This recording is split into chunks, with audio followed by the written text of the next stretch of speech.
হবিগঞ্জে আবার আলোচনায় বৈষম্য বিরোধী ছাত্রনেতা মাহাদি।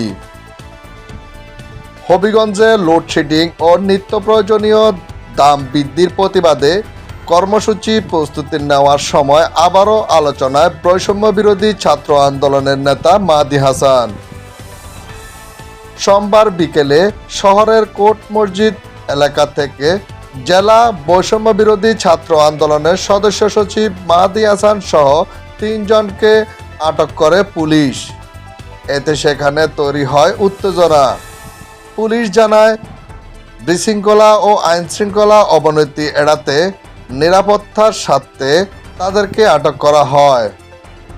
পরে প্রায় 21 ঘন্টা পর অভিভাবকদের মুচলেখা তাদেরকে ছেড়ে দেওয়া হয়।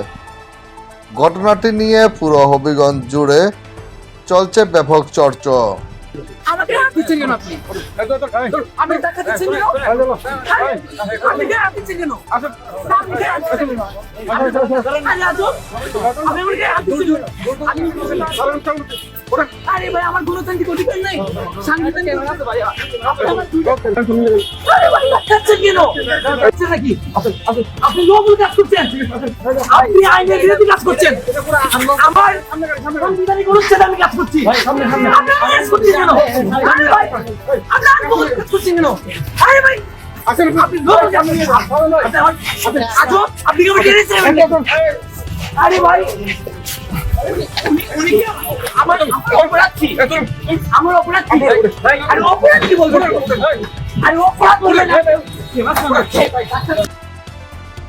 ফখরুল আলম সাজু, আনাজ বাংলা টিভি।